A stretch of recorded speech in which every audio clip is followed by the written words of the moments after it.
The room I remember most clearly is not the room where it happened. It is the room before it. And maybe that is how memory protects us when it can. It gives us the doorway, the weather, the sound of the floorboards, the dress hanging from a nail, and lets the rest wait outside for a while. It was late October in Lancaster County, Pennsylvania. The glass in the bedroom window was cold when I touched it. My wedding dress hung from the back of the door, plain and dark blue, exactly as old order custom required. No lace, no softness, no ceremony of unveiling. In an Amish house like ours, there was no closet, no special place set apart for becoming a bride. There was only the dress on the nail and the morning coming too fast. I was 19. My mother was downstairs moving among the women who had arrived early, and I could hear the house filling with the quiet labor of other people's expectations. Dishes set down carefully, low voices, the shuffling rhythm of women making food and making room and making sure everything looked orderly on a day that was supposed to be holy.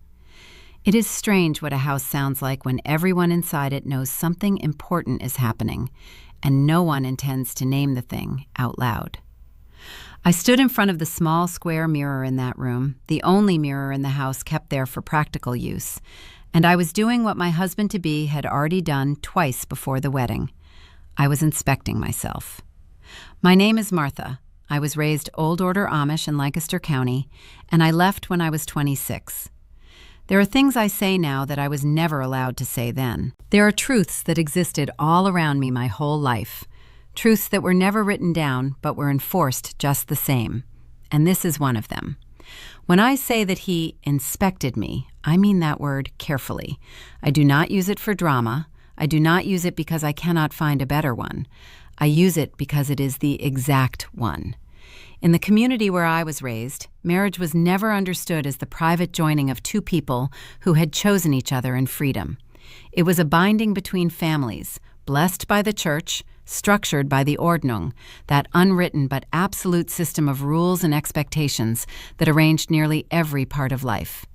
The Ordnung decided what you wore, what you drove, how you worshipped, how you spoke, how you obeyed, how much of yourself belonged to you, and how much already belonged to everyone else. It was not written down, and that was part of its power. You could not point to a page and say, "Show me where it says that." The rule lived in people. It lived in the way they corrected you, in the things they praised, in the silences that followed the wrong question. It passed from generation to generation not by document, but by atmosphere, by watchfulness, by repetition, by the certainty that what had always been done must be right because it had always been done.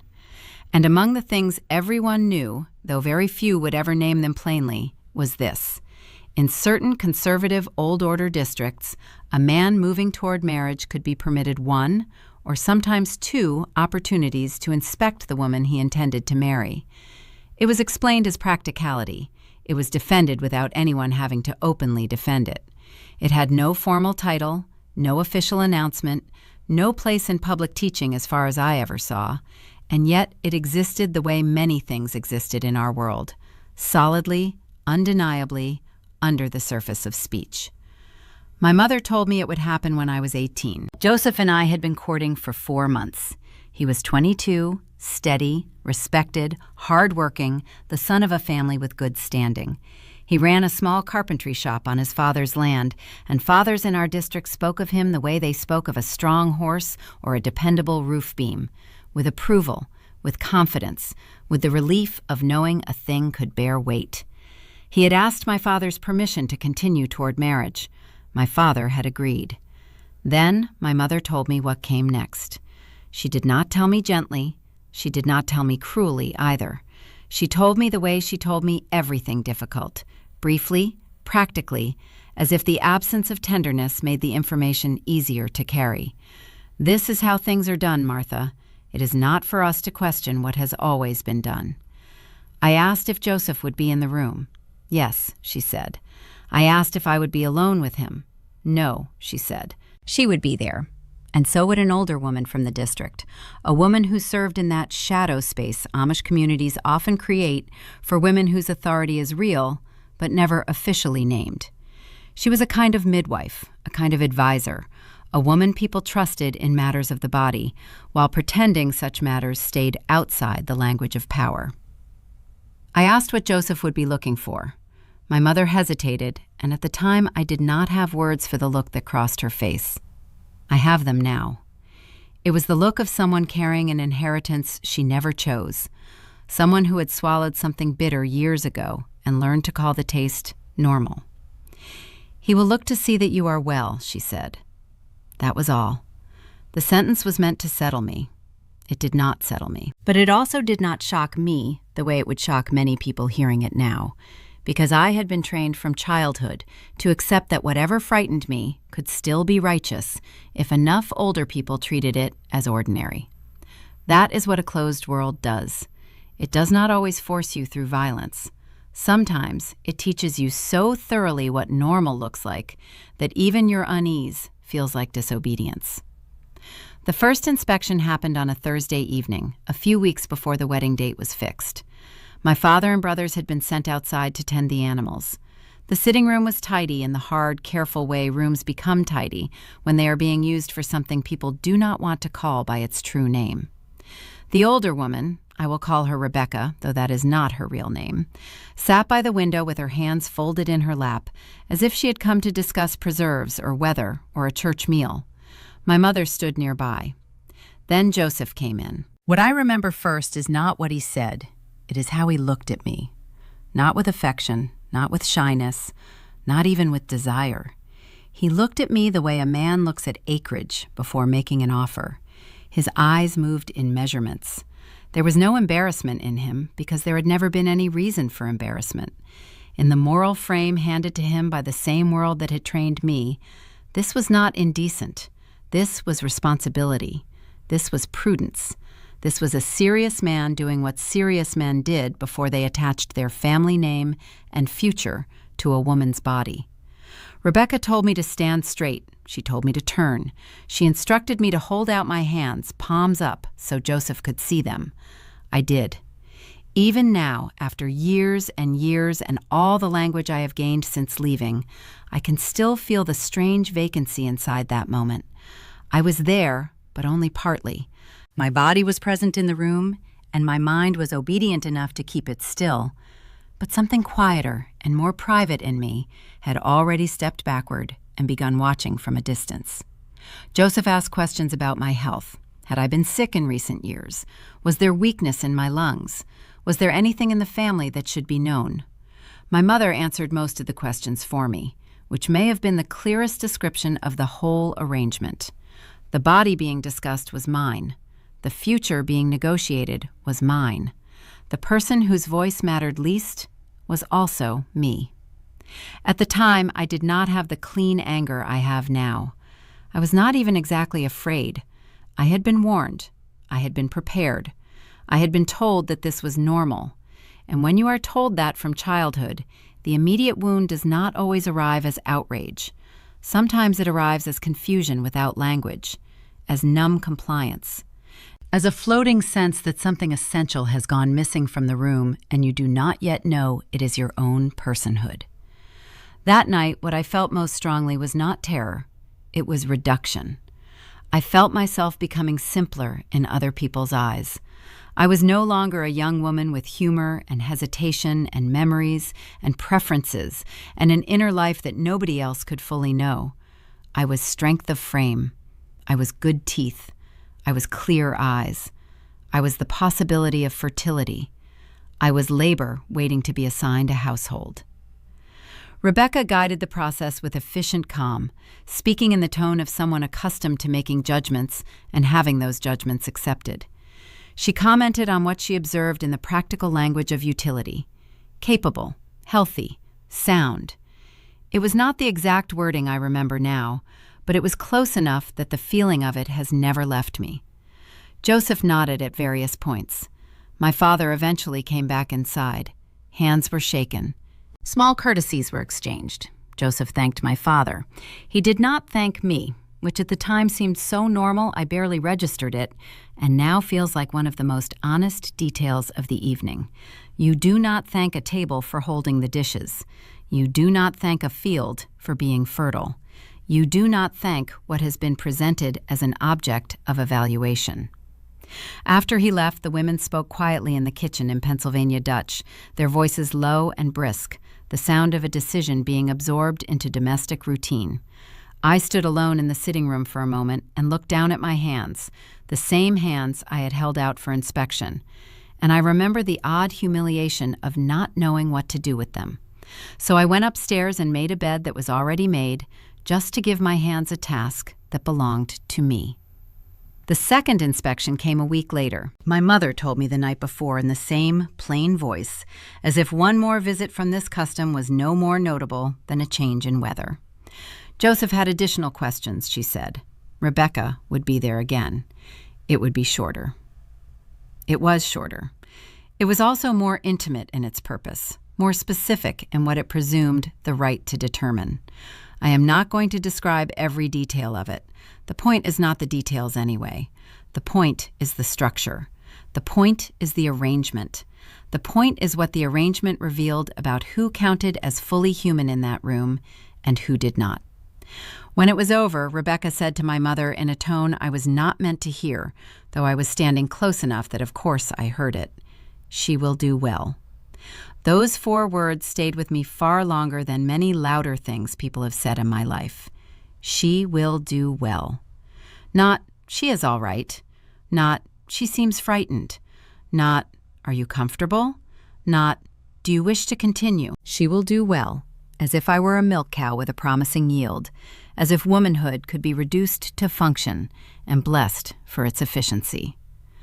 That was the sentence that followed me to my wedding morning. That was the sentence hanging in the room with the dress.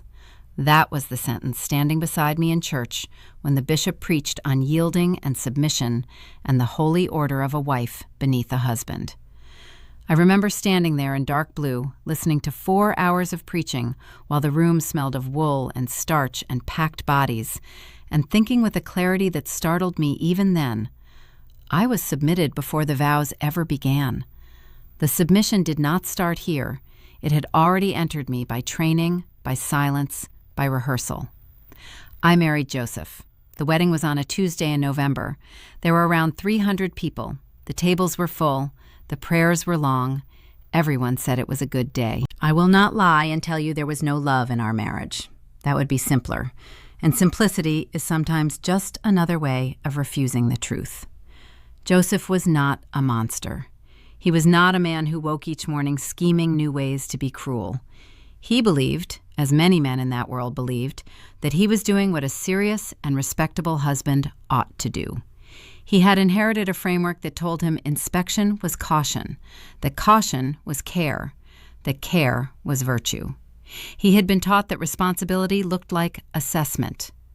I had been taught that goodness looked like silence. That is one of the hardest things to explain to people outside communities like ours. Harm does not always arrive wearing the face of obvious malice. Sometimes it comes clothed in duty. Sometimes it is passed down by people who think they are protecting you because no one ever gave them permission to question the shape of what they are handing over. Years later, after I left at 26, I sat in a therapist's office with an Englishwoman who had worked with people coming out of high-control religious groups. She had heard enough stories to know that shock is not always the most useful response. When I told her about the inspections, both of them, all the parts I could finally say aloud in a room where no one was trying to defend the order that created them, she listened without interruption. Then she asked a question that split my whole history open in a way no sermon ever had. Did anyone ask you how you felt? It is difficult to describe the force of such a simple question when you have spent most of your life in a world where your feelings are treated as less trustworthy than obedience. I sat there and searched my memory. I thought of my mother's face when she first told me. I thought of Rebecca's folded hands and efficient voice. I thought of Joseph's eyes moving over me like he was making sure there were no defects in what he was about to bring into his future. I thought of my father shaking his hand. I thought of the whispers in the kitchen. I thought of my own silence, polished so carefully by years of training that it had felt like modesty instead of erasure. No, I said. No one asked. My therapist nodded in a way that was both gentle and devastating. "That is not incidental to the practice," she said. "That is the practice." What she meant was this: the absence of my feelings was not a mistake around the edges. It was not an unfortunate oversight in an otherwise respectable process. My not being consulted as a full person was the design. My interior life was irrelevant to the purpose of the event. What mattered was whether Joseph felt satisfied, whether the older woman could verify what he wanted confirmed, whether the families could proceed without uncertainty. My body was central. My humanity was peripheral. And once I understood that, once I had language for it, I could never unknow it again. I met another woman years later after I had left at a small gathering of women from backgrounds like mine. I will call her Anna. We had never met before, but there is a certain kind of recognition that happens when people survive the same architecture of silence. She told me she had been inspected 3 times before her wedding. 3. After the second one, she said, her future husband's family raised a concern.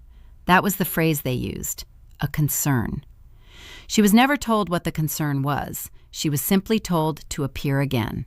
And she did, because girls in such worlds are taught to treat compliance as righteousness, even when compliance hollows them out. The third inspection resolved the matter, whatever the matter had been, and the wedding continued as planned. She told me this calmly, almost too calmly, in the way people speak when they have worked very hard to keep their memories from breaking them in public. But her hands lay still in her lap, with the kind of stillness that is never actually ease. I asked how old she had been. 17 for the first 2, she said, 18 for the third. We sat in silence for a moment because there are some numbers that do not need commentary. They land in the room and do their own work.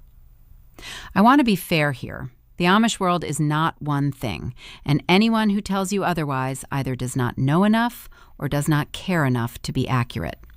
There are many affiliations: Old Order, New Order, Schwarzentruber, Andy Weaver, Beachy Amish, and each carries its own interpretation of what faithfulness looks like. Some are more open, some are more severe. In some communities, practices like the one I am describing have faded or disappeared altogether. In others, versions of them remain, not because people stand in the aisle and preach them openly, but because the Ordnung is strongest where it is least discussable. It survives through silence, through inherited reflex, through the tone in a mother's voice that says, "There is no point asking why."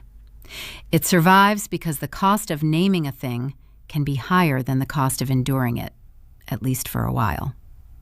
My marriage lasted 6 years. That sentence looks clean on a page. Living inside it was less clean. Joseph and I built a life the way people in our world were expected to build one, through work, through routine, through cooperation that was often mistaken for peace. There were good moments. There was laughter sometimes.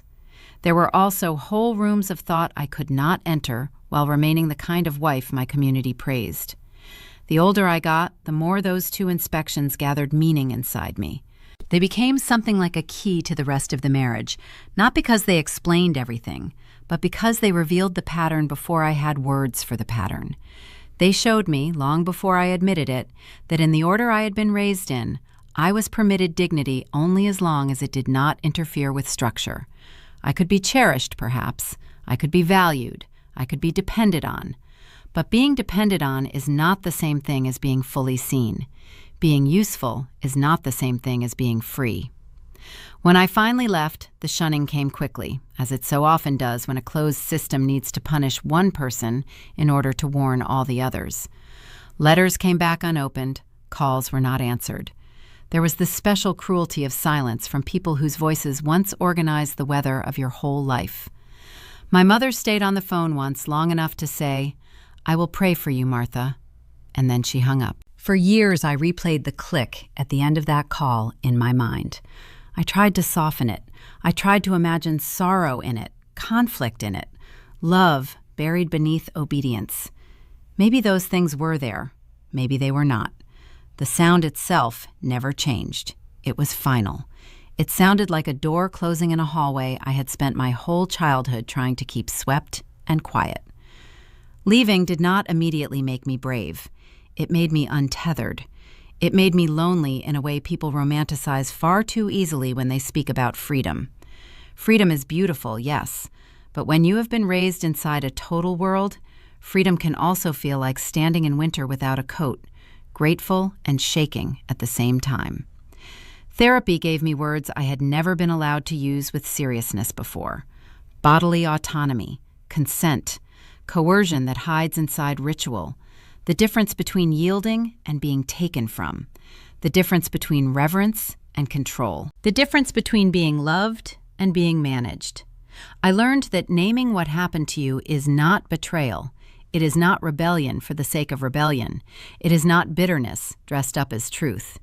It is truth, finally allowed to breathe. And truth was always praised in my community, except when it disturbed the order. Then suddenly silence became a virtue, and honesty became arrogance, and a woman remembering clearly became a danger. There is another memory that returns to me often, one that did not make sense when I was young, and now makes all the sense in the world. I was 17 at a mud sale, one of those community fundraising auctions where everybody gathers and everything smells like damp earth and baked goods and livestock and diesel. I saw a young woman standing a little apart from the others, not far from the tables, but not really among them either. She was dressed plainly like the rest of us, prayer covering pinned, sleeves modest, posture composed. Nothing about her should have looked unusual, and yet something in her face unsettled me. At 17, I did not have words for it. I do now. She looked like someone who had just learned that the world was arranged in a way nobody had warned her about. Not all at once, not dramatically, just enough that the innocence had gone out of her without anyone else in the crowd noticing. I know that expression now because I have worn it. I know the look of a person who is still standing upright, still functioning, still answering politely, but whose inner map has been altered by knowledge that cannot be put back. If you grew up in a place where your body was assessed before your feelings were considered, I know something about the loneliness of that. If you were handed silence and told it was modesty, told it was humility, told it was womanly goodness, I know how long it can take to realize the silence was never protecting you. If you smiled through something because every person around you treated it as ordinary, while some very small and stubborn part of you whispered that ordinary and right were not the same thing, then listen to me carefully. That part of you was not sinful, not dramatic, not broken, not disloyal. That part of you was alive. You were not wrong for feeling the shape of the cage before you knew its name. You were not weak for taking years to understand what happened. Sometimes understanding arrives late because survival required confusion first. Sometimes a person must leave a whole world before she can hear her own mind clearly inside it. When I think back now to that room before my wedding, the small bedroom with the cold window and the blue dress hanging on the nail, I understand why that is the room memory preserved with such precision. It was the last room in which I was still trying to become acceptable to a life already measuring me. It was the room where I stood in front of a practical mirror and performed the same evaluation that had already been done to me, as if by looking hard enough at my own face, I might make sense of the terms under which I was being received into womanhood. I did not yet know that the deepest damage of such practices is not only what they permit others to do, it is what they teach you to do to yourself, to monitor, to reduce, to anticipate judgment so fluently that you begin participating in it, to stand in front of a mirror and search for defects in the language of duty, to become your own witness for the prosecution. That is what took me years to unlearn, longer in some ways than leaving. I had to learn that I was not a body awaiting approval, not a future household worker, not a fertility promise, not a set of strong hands and good teeth and clear eyes and likely outcomes. I was a person before anyone assessed my usefulness. I was a person when I had no words. I was a person when I obeyed. I was a person when I left. I was a person even when the people who raised me could only continue loving me if I stayed small enough to fit the world that formed them. That is what I would want any girl standing in a quiet room somewhere, bracing herself for something everyone around her insists is normal, to hear. The wrongness of a thing does not disappear because it is inherited. Tradition is not innocence. Silence is not proof. And the fact that those around you can survive a cruelty without naming it does not make the cruelty less real. It only means it has had more time to settle into the walls. So if there is a part of you, however small, that remembers standing still while others decided what your body meant, if there is a part of you that still feels the chill of being discussed rather than known, if there is a part of you that has carried shame for not resisting what you had never been taught you could refuse, I want to say this with all the plainness I was denied when I most needed to hear it. You were never the problem. The framework was too small for your humanity. The silence was never holiness. The reduction was never love. And the fact that you survived it does not mean it was acceptable. It means you survived it. That is different. That is everything. Choose your freedoms carefully. They may arrive quietly. They may cost you almost everything at first. But sometimes the freedom to name what happened is the very thing that gives your life back to you.